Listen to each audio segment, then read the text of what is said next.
Debout,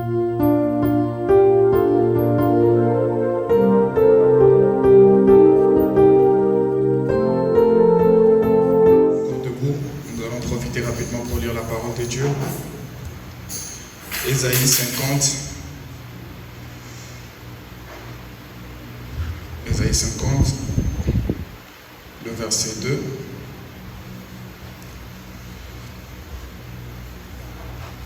Wow. La Bible dit ceci. Ésaïe 50, le verset 2. On y est. Je suis venu, pourquoi il n'y avait-il personne? J'ai appelé, pourquoi personne n'a-t-il répondu? Ma main est-elle trop courte pour acheter? N'ai-je pas assez de force pour délivrer? Par ma menace, je dessèche les mers, la mer plutôt. Je réduis le fleuve en désert. Leurs poissons se corrompent faute d'eau et ils périssent de soif. Nous allons prendre encore Ésaïe 59, le verset 1er et le verset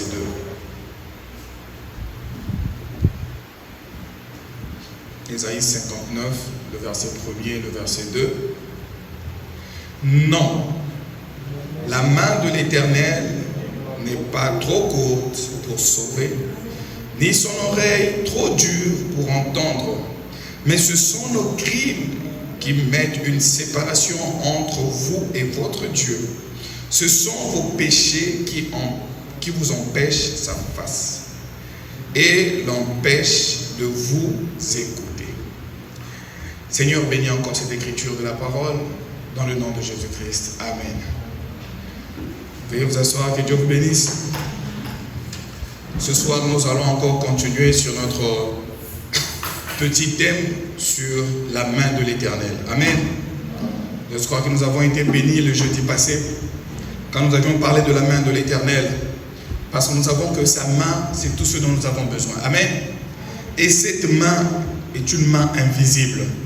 Et cette main fait de nous ce que nous sommes. Amen. Et la main de l'Éternel, quand elle s'approche de toi, si tu es spirituel, tu comprendras que ça, c'est la main de l'Éternel qui entre en scène. Mais de fois, elle vient d'une manière inattendue. De fois, elle vient d'une manière à ne pas attirer le regard. De fois, elle vient d'une manière où tu te dis, est-ce que c'est réellement Dieu ou c'est pas Dieu? Amen. Mais tout a une raison d'être. Amen. Et le jeudi passé, nous avions dit que cette main, elle peut te toucher, elle peut te diriger et elle peut te conduire.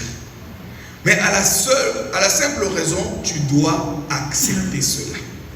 Amen. Là où la Bible nous pose la question, est-ce que la main de l'Éternel est trop courte pour racheter? Amen. La main de l'Éternel est trop courte pour racheter. C'est un peu fort. Cette main n'est pas courte pour racheter, mais ce sont nos péchés. Augmente un peu. Oui, c'est bon. Ce sont nos péchés qui empêchent à ce que cette main agisse. Et le prophète dit, le seul péché qui existe, c'est quoi? L'incrédulité. Amen.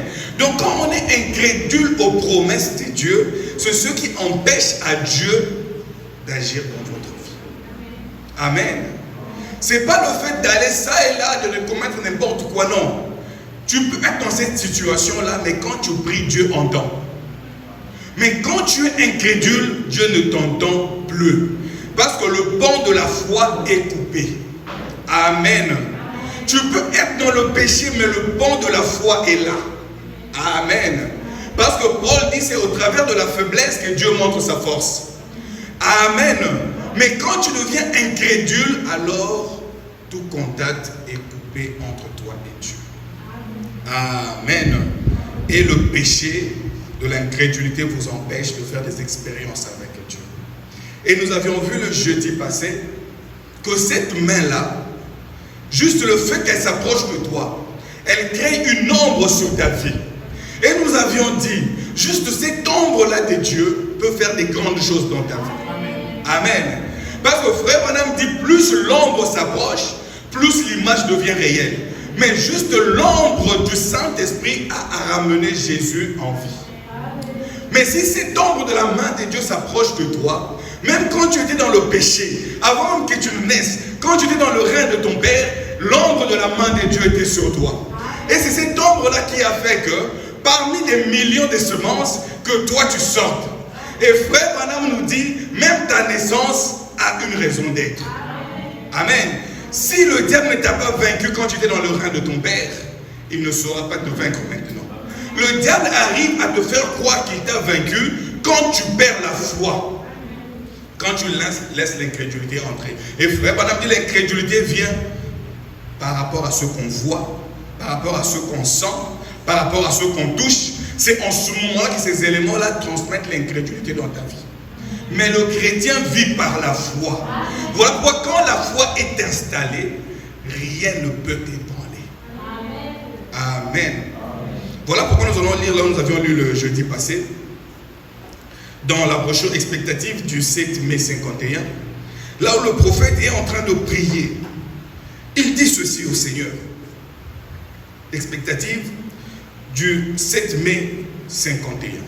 Il dit, ô Dieu, pendant ces quelques prochaines minutes, fais quoi?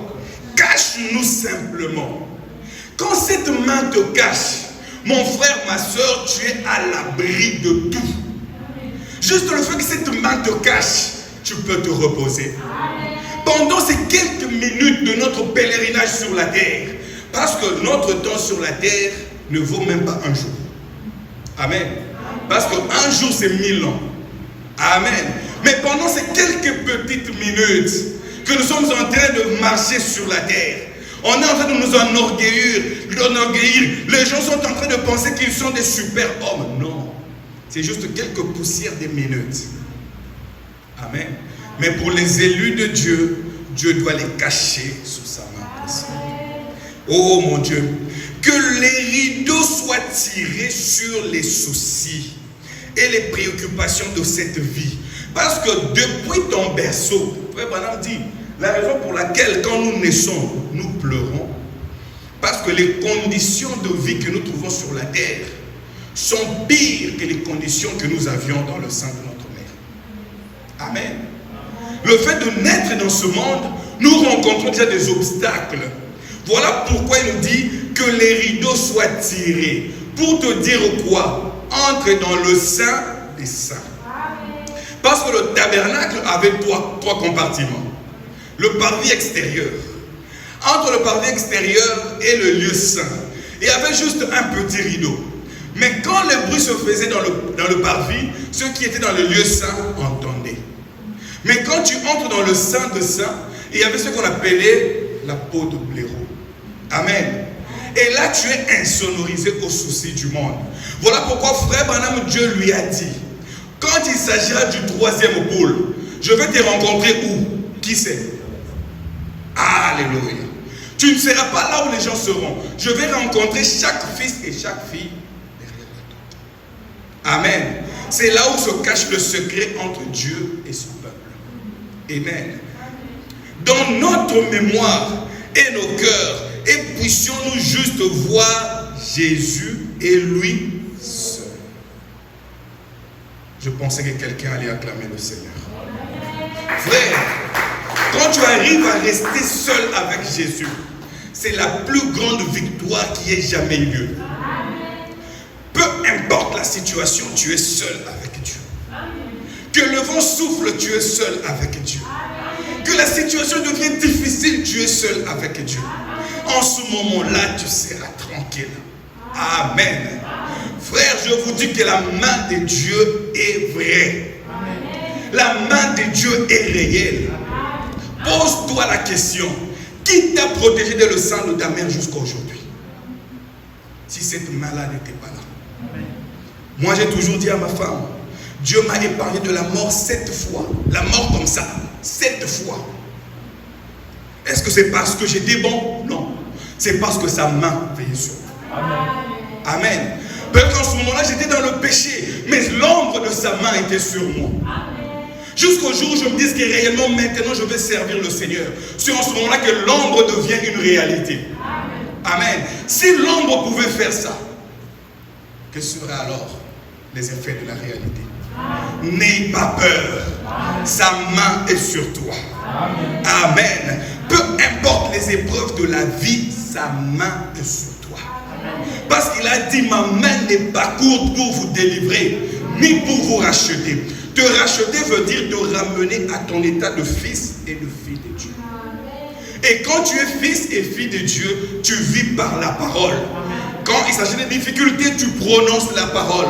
Tu n'auras plus à te plaindre comme si tu n'avais pas Dieu. Aujourd'hui, Dieu n'aime pas que les enfants de Dieu murmurent. Il n'aime pas ça. Nous murmurons trop. Un petit problème, on commence à murmurer. Un petit problème, on commence à murmurer. Et quand les histoires arrivent à l'église, on commence à murmurer. Non, Dieu voit tout. Dieu contrôle tout. Dieu guide tout. Et tout ce qu'il fait a une raison d'être. Même quand tu tombes malade, c'est sa main. Amen. Même quand tu manques à manger, c'est sa main. Reconnais Dieu quand tout va mal, alors il t'ouvrira tout ce qui est bien. Parce que la plupart des chrétiens, quand tout va mal, ils se disent non, c'est pas Dieu. Ça, c'est pas Dieu. Qui te dit ça? Amos 3,6 te dit, est-ce qu'un malheur peut arriver dans une ville sans que moi je ne sois quoi? L'auteur. Ah! Comment Dieu peut être l'auteur d'un malheur? Il dit non. Quand Dieu approuve même la voie des hommes, il dispose favorablement son égard même ses ennemis. Parce que Dieu a tout sous son contrôle. Nous avions suivi ici, je sais que mon Rédempteur est vivant. Amen. Et frère Branham dit, aussi longtemps que ta mission n'est pas finie dans ce monde, même pas un seul démon de l'enfer ne pourra te vaincre. Alors pourquoi te plaindre? Tu te plains parce que rien ne marche. Tu te plains parce qu'il n'y avait pas de visa. Tu te plains parce qu'il n'y avait pas de loyer. Non, non, non, non, non. Entre dans le secret avec Dieu. Et Dieu t'ouvrira les écluses des cieux. Amen.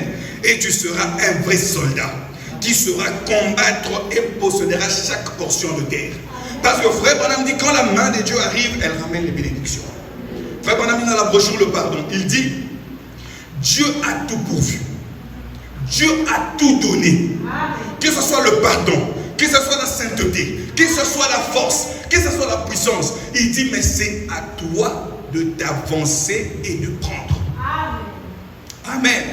C'est à toi et à moi de nous avancer et de dire, Seigneur, maintenant j'ai besoin de ce visa-là. Pour quelle raison? Tu dis à Dieu, c'est pour telle raison. Amen. Et tu t'avances, tu prends ton visa. Amen. Seigneur, je pense que là j'avance, je dois me marier.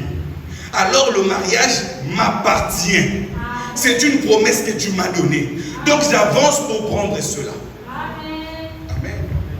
Parce que Dieu veut que tu expérimentes sa parole. Aujourd'hui, sa parole est dans ton cœur. C'est pas pour que tu laisses ça là-bas s'emmagasiner, mais c'est pour que tu exprimes cela.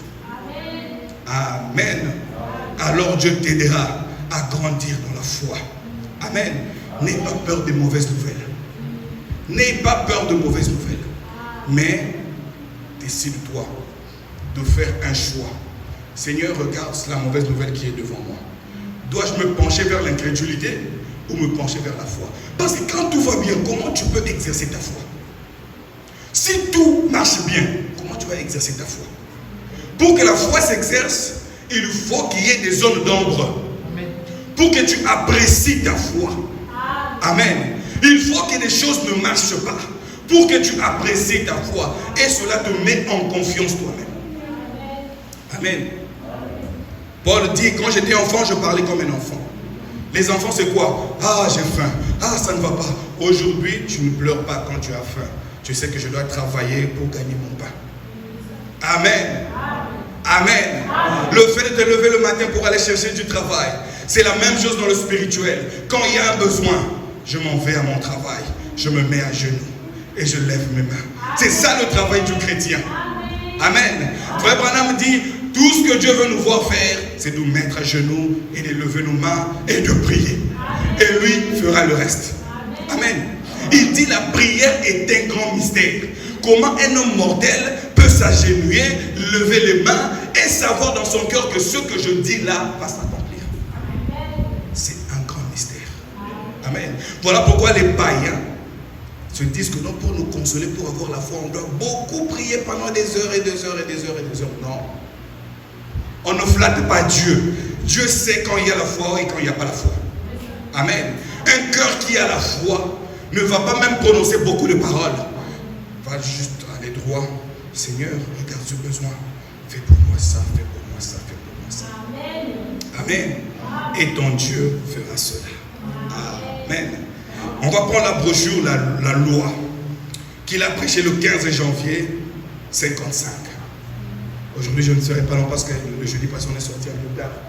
Parce que nous devons quand même prier un peu. Le paragraphe 18. Qu'est-ce qu'il dit? Maintenant, Paul parle ici de la vallée, ou plutôt de l'ombre de la loi, qui était une ombre de biens à venir, ne pouvait nullement rendre parfait celui qui rend le culte. La loi n'a pas rendu parfait. Mais vous avez vu ce que les gens qui ont vécu sous la loi, ils ont fait. Pourquoi? Ils avaient la foi. Amen. Ces gens-là sous la loi, mais ils avaient la foi.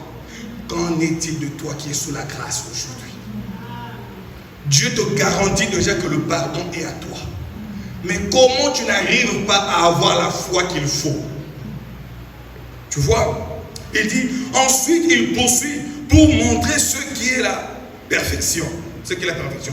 Eh bien, c'est étrange que les gens aient trop souvent de telles pensées. Ils disent, eh bien, je suis faible. Je n'ai pas trop grande foi. Je ne suis pas un très bon chrétien. Il dit quoi? C'est exactement ce que le diable veut que vous disiez. Ah, ces derniers temps, ça ne marche pas dans la famille. Ah, ces derniers temps, ça ne marche pas dans ma vie. Ces derniers temps, ça ne marche pas dans ma maison. Non. Tout ce que Dieu fait a une raison d'être. Je vais même aller trop loin. Même ton passé que tu as eu là, il y avait une raison liée à cela. Amen. C'est pour que tu apprécies l'œuvre de Golgotha. Parce que quand tu t'es sorti tellement loin, tu t'es dit, mais comment j'ai pu quitter là où j'étais pour être à cet endroit? Voilà pourquoi tu te demandes, est-ce que ma main est trop courte pour te racheter? Le rachat veut dire prendre ce qui était jeté et ramener à son état. Mais Dieu t'a ramené à ton état de fils et de fille. Aujourd'hui, tu peux parler et Dieu exauce. Amen.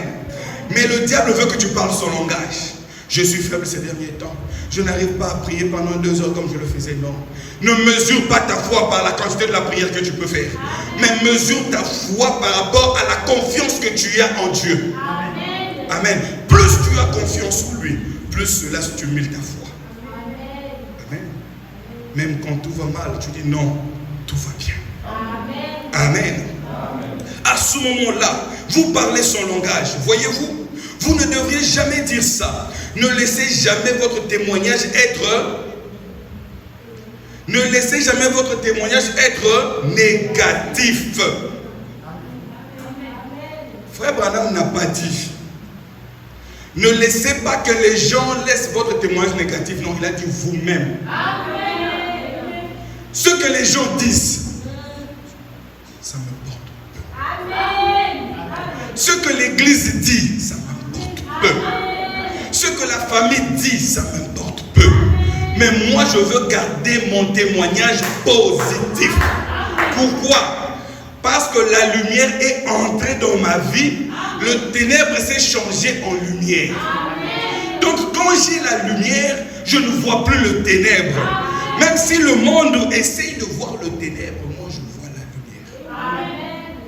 On nous a raconté une histoire. Bon, j'ai lu ça, je ne sais pas, quelque part. Une dame qui entre dans une classe. Elle prend une feuille. Elle met un point au milieu. Et elle pose la question aux enfants. Qu'est-ce que vous voyez sur cette feuille? Tout le monde dit, non, on voit un point, on voit un point, on voit un point, on voit une tâche, on voit une tâche, on voit une tâche. Elle a dit, si vous calculez la superficie de cette feuille, amen, et vous vous calculez la superficie de ce point, qu'est-ce qui domine? Ils disent que non, la partie blanche est dominante. Mais pourquoi vous n'êtes qu'à aller voir le point? L'être humain voit toujours là où ça ne va pas.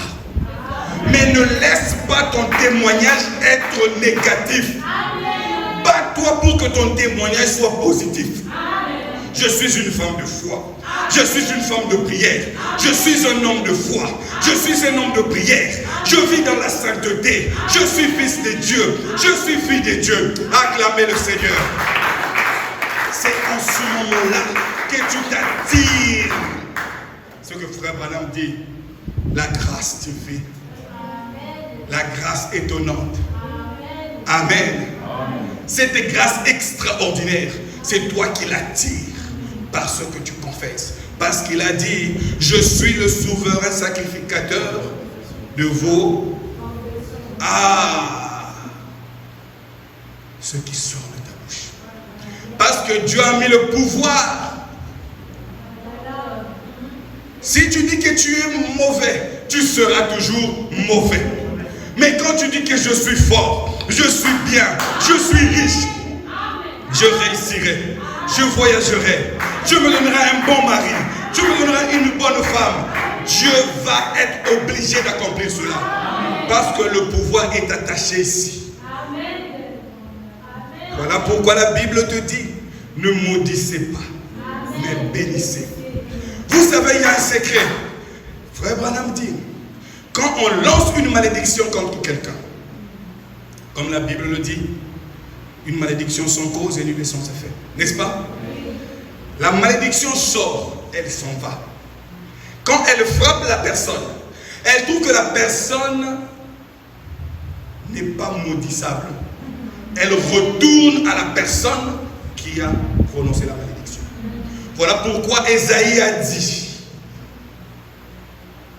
comme la pluie et la neige descendent des cieux, sans pour autant donner du pain à celui et la semence à celui. Ainsi en est-il de ma parole qui sort de ma bouche, parce qu'elle doit revenir rendre compte. Amen. Toute parole qui sort de ta bouche retournera à toi. Voilà pourquoi il faut toujours bénir et ne jamais maudire. Tout acte que tu fais te sera retourné. Amen. Amen. Tu ne comprendras pas, mais moi je marche bien. Comment ma vie est comme ça? Parce que tu as de la haine dans ton cœur. Tu as tellement de la haine dans ton cœur. Quand tu vois quelqu'un être béni, tu n'es pas content. Même sous la douche, tu dis, pourquoi seulement celui-là est béni, pourquoi pas moi? Ce sont des formes de malédiction que tu lances. Ça retourne toujours vers toi. Amen. Deux fois, on ne comprend pas la vie chrétienne. Mais pourquoi notre vie est comme ceci? Parce qu'on ne proclame que des mauvaises choses sur les gens. Vraiment, il n'est pas un bon chrétien. C'est une forme de malédiction. Mais quand ça va chez lui, ça le trouve immaudissable. Ça retourne. Mais je ferai ma vie toujours bizarre. Pourquoi? J'ai toujours des mauvais propos contre mes frères et mes soeurs. Sois toujours positif. Frère Maranatha, c'est un bon frère. La soeur Joël, c'est une bonne soeur. Le frère Paul, c'est un bon frère. Si ça s'en va, si lui n'est pas bon, cette bonté-là me reviendra. Qui gagne au final? Mais c'est moi qui gagne. Amen. Quand ça le trouve béni, la Bible dit, jette ton pain dans l'eau. Qu'est-ce qu'il fera? Il te sera retourné. Donc les bonnes choses que tu jettes te reviennent. Les mauvaises choses que tu jettes te reviennent. Alléluia. Peuple de Dieu, il y a un secret dans la vie d'un enfant de Dieu avec son Dieu. Amen. Ne laisse jamais ton témoignage être négatif. Frère Branham n'a pas dit, écoutez ce que les gens disent, ça je m'en fous. Qu'ils aient eu raison ou tort, je m'en fous. Mais moi de mon côté, je vais me battre pour que mon témoignage soit toujours positif.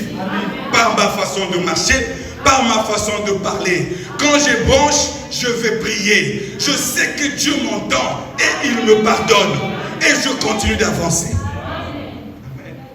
Frère Branham dit, Dieu a une mer de l'oubli, là où il jette nos péchés. L'homme aussi a une mer de l'oubli. Mais l'homme ne veut jamais jeter ses propres péchés dans la mer de l'oubli. À chaque fois que quelque chose lui arrive, est-ce que ce n'est pas à cause de cette histoire-là? Non. Libère-toi. Amen. Libère-toi. Amen. Tu as le pouvoir de te libérer. Frère Branham dit, tout ce qui était en Dieu, Dieu l'a déversé en. Et tout ce qui était en Christ, Dieu l'a déversé où? Qu'est-ce que Jésus a dit? J'ai le pouvoir de donner ma vie et de la... Oh, vous hésitez pourquoi? Vous lisez plus la parole de Dieu? Qu'est-ce que Jésus a dit? J'ai le pouvoir de... Sœur Love, je vais t'entendre. J'ai le pouvoir de quoi? Et de quoi? Ah, aujourd'hui, toi aussi, tu diras comme Jésus.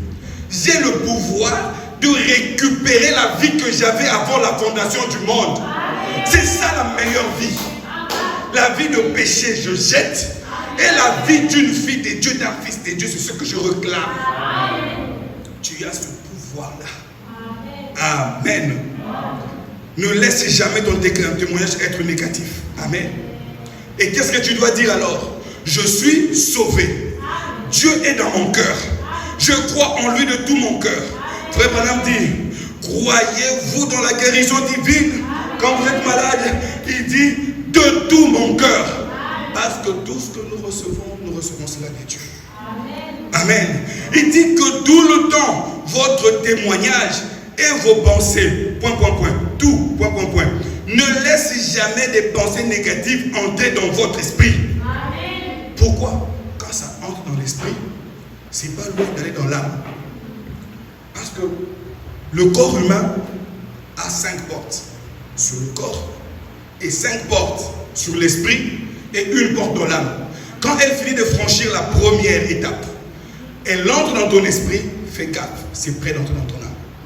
Quand cette mauvaise pensée entre dans ton âme, non, je ne serai jamais béni, je vois que les sorciers m'envoûtent trop, les sorciers des familles, tu es en train de déclarer toi-même des choses sur ta vie. Parce que c'est ça le pouvoir de la langue. Ah, les sorciers de la famille. Non. Mais toi, tu es caché en Christ. Amen. Deux fois, vous allez voir un chrétien qui marche bien, mais sa vie n'avance pas. Pourquoi? Quand il est seul, il ne fait que déclarer les choses négatives. Moi, est-ce que je vais avancer? Frère Branham, quand il dit déjà est-ce que rien de bon ne sortira de là. Quand il y a de est-ce que, Frère Branham dit, quelqu'un lui pose la question, Frère Branham, est-ce que je peux faire ça? Il dit, quand tu commences déjà comme ça, il ne faut pas faire. Est-ce que je vais avancer? Est-ce que j'aurai ce visa-là? Est-ce que je vais réussir? Mon frère, ma soeur, je te dis, fais d'abord une pause. Va confesser, Seigneur, pardonne-moi. J'ai toujours été négatif. Avant qu'on te donne le refus, va déjà commencer à prier. Amen. Amen. Vous qui faites des démarches, si vous avez ces pensées, ne quittez pas ici avec ces pensées-là. Commencez déjà à confesser la positivité. Amen. Parce que, Frère Branham dit, la seule façon pour une semence d'être déracinée, c'est le pardon. Amen. Amen. C'est le pardon. Repends-toi, Seigneur, je n'ai pas été honnête envers moi-même. J'ai toujours déclaré des choses négatives, alors que ta main était sur moi. Parce que, vous savez, Frère Branham dit, la puissance de Dieu qui environne l'univers, c'est celle-là qui fait que chaque semence puisse arriver à maturité. Amen. La pluie tombe sur les bons et sur les méchants. Donc chaque semence qui reçoit la puissance de Dieu, sa vraie couleur se manifeste. Amen. N'allez pas aller chercher des sourcils. Nous-mêmes, nous sommes à la base de beaucoup de choses qui nous arrivent. Nous-mêmes, nous sommes à la base. Je vous ai donné un exemple. Une dame qui avait tellement pris du poids. C'est juste une parenthèse. Son mari lui a parlé, elle ne voulait pas maigrir, elle mangeait. Et son mari s'est convenu avec son médecin. On doit trouver une astuce pour que ma femme puisse maigrir. Et ils se sont convenus qu'ils vont dire à la dame qu'elle était séropositive. Le médecin a fait tous les examens, a trouvé que le cœur de la femme était bon plutôt. Elle est tombée malade un peu, le médecin a récupéré l'opportunité. Il dit que voilà, dommage, certainement, quand tu vas au salon de coiffure, on t'a attrapé là, tu es séropositif. Mon mari, non, ton mari, ses examens sont intacts, il n'est pas malade. La foi vient de se corrompre. Quand elle a entendu cela, dès ce moment-là, elle a commencé à fondre. Elle a commencé à fondre. Elle a commencé à fondre jusqu'à ce que le mari a eu pitié d'elle. Le mari dit au médecin, c'est bon, il faut lui dire la vérité. Et ils ont dévoilé le secret. C'est comme ça, des fois, Dieu nous dit, tu vois, j'ai t'ai laissé marcher ce chemin-là, c'est pour telle raison. Amen. Dieu connaît ta vie. Amen. Fais un effort. Au moment où tu as la force, marche avec lui.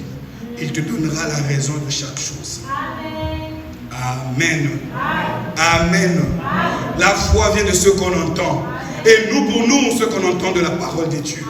Et quand nous entendons la parole de Dieu, cela produit la stimulation de la foi. Et nous pouvons confesser de bonnes choses. Voilà pourquoi la parole dit, même à ton ennemi, quand il a besoin d'eau, donne-lui. Parce que tu es en train de mettre une semence. Amen. Que la haine ne soit plus citée parmi les chrétiens. Parce que ça nous bloque trop. La haine qu'on lance là-bas, ça revient vers nous. Ça nous lie les pieds. On lance encore chez la sœur telle, ça revient, ça nous lie les pieds. On lance chez le frère Maranatha, ça revient, ça nous lie les pieds. Mais tu vois que les bien-aimés continuent à évoluer, à aller de l'avant. Tu vas prier, pasteur, prie pour moi. Voilà pourquoi la Bible dit, n'imposez pas les mains avec précipitation. Parce que nous sommes nous-mêmes la cause de beaucoup de malheurs. Dans nos cœurs, c'est tout noir. On ne veut pas voir quelqu'un sourire. Quand quelqu'un sourit un peu, il se prend pour qui? Tu te maudis toi-même. Soyez toujours positif. Amen. Oh, il continue en disant, ne laissez jamais des pensées négatives entrer dans votre esprit. Si cela vous est possible. Amen. Si cela vous est possible. Parce que la Bible sait que pour certaines personnes, ce n'est pas possible. Parce qu'ils sont tellement dans ce monde-là de négativité. Ils sont dans ce monde-là de voir la sorcellerie dans chaque famille. Ils sont dans ce monde-là de voir toujours que tout est noir. Même dans le noir. Vous savez que Dieu aime le noir. Vous savez que Dieu, des fois, aime l'obscurité. Oh. Vous savez ça? Vous savez que Dieu aime l'obscurité. La petite preuve, c'est que il dit, pour les aînés de Dieu, il y aura un temps qui sera ni jour ni nuit, mais au soir. Amen. C'est là où la lumière va faire se montrer. Amen. Quand Dieu voit l'obscurité dans ta vie, il va tout faire pour te mettre dans la condition pour qu'il entre dans ta vie. Amen. Dieu aime le noir, mais il n'aime pas le noir parce qu'il va dans le noir pour chasser le noir. Tout ce qui est ténèbres, Dieu aime entrer dedans pour faire luire sa gloire. Amen. Et frère Branham dans la brochure, la faiblesse parfaite par la force parfaite, il dit Dieu aime quand vous êtes faible. C'est pour montrer sa force. Amen. Amen. Reconnais-toi faible. Comme la prière de cet homme-là, bon, avec ce vieux-là, je ne sais pas, cet homme-là, je ne sais pas, le publicain, voilà. Oh Seigneur, moi je paye mes dîmes, moi je suis bon, moi je suis ceci, moi je ne suis pas comme ces gens-là. Oh, le pauvre s'est dit, oh Seigneur, souviens-toi de moi. Je ne sais même pas comment me tenir dans ta présence. Je n'ai aucun bien en moi. Voilà pourquoi je viens vers toi. Si tu peux me faire grâce, exauce-moi. C'est la prière que Dieu a exaucée. Amen. Quand tu sais que même dans ce que tu es en train de faire là, tu n'as aucune capacité de vaincre. Pourquoi te glorifier? Va dans le secret. Seigneur, j'ai essayé de faire ce que j'ai pu. Mais le reste du chemin, je ne saurais pas. Amen. Parce que là où il y a ma demande, je ne sais même pas qui traite cela. Amen. Amen. Je ne sais même pas qui te tient ma demande. Je ne sais même pas qui détient la clé pour telle situation. Mais je sais une seule chose, que toi tu es la réponse à chaque chose. Amen. Frère Branham dit, notre Dieu quand il commence à compter, il compte comment? Il ne compte pas 1, 2, 3, non, il fait le compte à rebours. Dieu trouve d'abord des solutions avant de créer des problèmes. Frère Branham dit, Dieu crée d'abord la clé avant de laisser un problème venir. Avant qu'il y ait une porte fermée, Dieu a d'abord créé la clé et il a caché dans sa parole. Maintenant, c'est à toi de fouiller la parole pour trouver cette clé-là. Donc, aucune situation de ta vie ne manque de clé. Amen. Et c'est à toi de chercher. On nous raconte une histoire. Aujourd'hui, je vais être terre à terre. Un pasteur qui est allé quelque part. Je crois que tu connais l'histoire. Il va là-bas manger, on l'invite dans une famille. Cette famille-là prend un chèque. Ils mettent sur la table, ils avaient préparé un chèque, je ne sais pas, de 10 000 $ pour le pasteur. Je ne sais pas le montant. Et le pasteur, quand il arrive, il voit le chèque devant lui. Il a vu une Bible à côté. Vous savez, les chrétiens aujourd'hui, quand ils voient le pasteur venir à la maison, tout le monde fait bonne impression. Il y avait la Bible sur la table. Sœur Néma, pourquoi tu rigoles? Le pasteur a pris le chèque. Il a mis dans la Bible. Il a dit, je sais que je mange mal. Le pauvre chèque d'autrui va s'abîmer. Il a mis le chèque dans la Bible. Il a fini, il a prié, il est parti. Eux sont restés, ils ont fouillé toute la maison. Ah, le pasteur a volé le chèque. Le pasteur a volé le chèque. Et ces derniers temps, ils ont commencé à voir le pasteur s'acheter une belle petite voiture. Voilà, c'est notre chèque. Pourtant, c'était pour lui, on ne va plus à l'église là.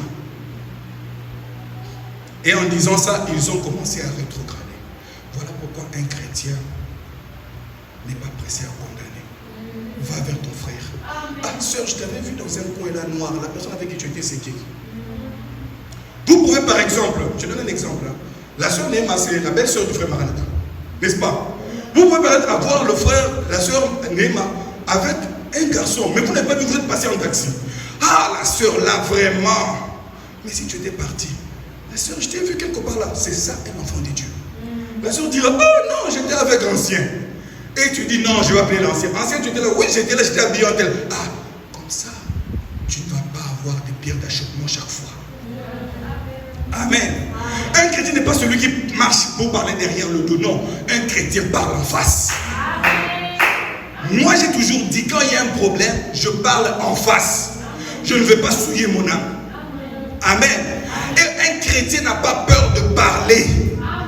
Frère, corrige-moi si j'ai tort. Et pardonne-moi si j'ai tort. Amen. Et quand eux ont murmuré contre le pasteur, ils ont rétrogradé, ils sont rentrés dans le monde. Ah, le pasteur en qui on avait fait confiance, voilà, il a volé le chèque. Et la nouvelle s'est répandue. Ils ont détruit l'influence de l'homme de Dieu. Et un bon jour, ils se sont croisés avec le pasteur. Ah, mais ma soeur, vous ne venez pas à l'église, pourquoi? Ah, pasteur, le mari dit non, ça va, on est là. La femme dit non. Comme des fois, ce sont les femmes aussi qui nous aident le plus. Comme Séphora l'a fait pour Moïse. Quand Dieu allait tuer Moïse, Séphora a aidé sa vie. Voilà pourquoi vous les frères, quand vous tombez sur une bonne femme, rendez grâce à Dieu. La femme dit non, je suis fatigué, je dois dire la vérité. Pasteur, franchement, nous on vous aime, on vous a tellement aimé. Ce que nous sommes là, c'est à cause de vous. À cause du pasteur. Qu'est-ce que le pasteur a fait? C'est à cause de vous. Ah, qu'est-ce que moi j'ai fait? Comme aujourd'hui, on me dit que tout ce que je suis là, c'est à cause du pasteur. Moi j'ai fait quoi encore? Mais la femme s'est libérée. Un jour, tu étais venu chez nous, on avait préparé un chèque pour toi, mais quand tu es parti, tu as volé le chèque. Le pasteur leur pose la question. C'est vrai ça? Oui. Donc, depuis ce moment-là jusqu'à aujourd'hui, ça fait ces 8 mois, vous n'aviez jamais lu la Bible. Comment ça, pasteur? Il dit, ce chèque-là est dans votre Bible. Amen. Amen. Ils sont restés là, pardonne-nous. Mais ils ont déjà détruit l'influence de ce pauvre pasteur chez plusieurs personnes. Comment ils auront réparé cela? Voilà pourquoi vous voyez, la personne à qui vous avez parlé en mal prospère. Mais toutes ces malédictions-là reviennent sur vous. Chaque personne qui va parler en mal, ça frappe là-bas, ça arrive chez vous. Ça frappe là-bas. Combien de personnes ont des mauvais propos que vous avez dit de vos frères et de vos sœurs? Combien? Le frère Aniel, là, je l'ai vu ça. Lui, il va dire à tel, lui, il va dire à tel. Et ça s'en va comme ça s'en va. Et ça finit par retourner chez vous. Combien vos vies seront souillées? Amen. Amen. Réparez chaque chose. Répandez-vous. Et Dieu ôtera cela. Amen. Parce que Dieu veut bénir quelqu'un ce soir. Amen. Mais à la seule condition que tu répares tout ce que tu as mis comme danger sur le chemin. Amen. Amen. Parce que tout ce que Dieu fait, c'est pour un but. Amen. Oh, je vais retourner à ma petite exhortation. On va lire un psaume et puis on va prier. Le psaume 34. Oh, nous aimons la parole de Dieu. Amen. Amen. Quand vous nous voyez là, frères, nous voulons que les enfants de Dieu prospèrent. Que les enfants de Dieu aillent de l'avant. Que vous soyez un jour en mesure d'aider ne fût-ce qu'une seule personne. Et psaume 34, qu'est-ce que la parole de Dieu nous dit? Psaume 34, le verset 16. Qu'est-ce que la parole de Dieu dit? Psaume 34, 16. On commence à 15. Amen. Non, on commence à 14. Non, pardon. On commence à 13. Ça a encore un sens. Quel est l'homme qui aime la vie, qui désire la prolonger pour jouir du quoi? Quelle est cette personne-là qui aime la vie? Qui veut prolonger sa vie? Qui veut jouir du bonheur? Alors écoute le conseil du sage. Qu'est-ce que la Bible te dit? Je n'ai pas entendu. Fais quoi? Vous savez, le mal, c'est quoi? C'est tout ce qui est contraire à la parole de Dieu. Que ça soit vrai ou pas vrai, mais aussi longtemps que ce n'est pas la parole de Dieu, tu n'as pas le droit de dire ça. Même si tu vois ton frère en train de pécher, la Bible ne te donne pas le droit de parler en mal. Amen. Matthieu 18 te dit, va vers ton frère. Déjà le fait que tu fasses des raccourcis, tu as échoué. Et tout ce que tu diras ne produira pas de fruits. Préserve ta langue. La Bible n'a pas dit de préserve ta langue du mensonge, non. Parce que le mal peut être vrai. Mais ce n'est pas la parole de Dieu. Voilà pourquoi c'est mal. Amen. Quand les gens lisent ça, ils se disent peut-être que c'est le mensonge. Non, ce n'est pas le mensonge. Amen. Préserve ta langue. Et quoi? Tes lèvres des paroles. Éloigne-toi du. Et fais-le. Par après, fais quoi? Qui n'aime pas être en paix avec les gens? Qui n'aime pas être en paix? Qui veut toujours avoir des problèmes? Mais tout ce que nous sommes en train de faire de mal est en train de ôter la paix dans nos vies.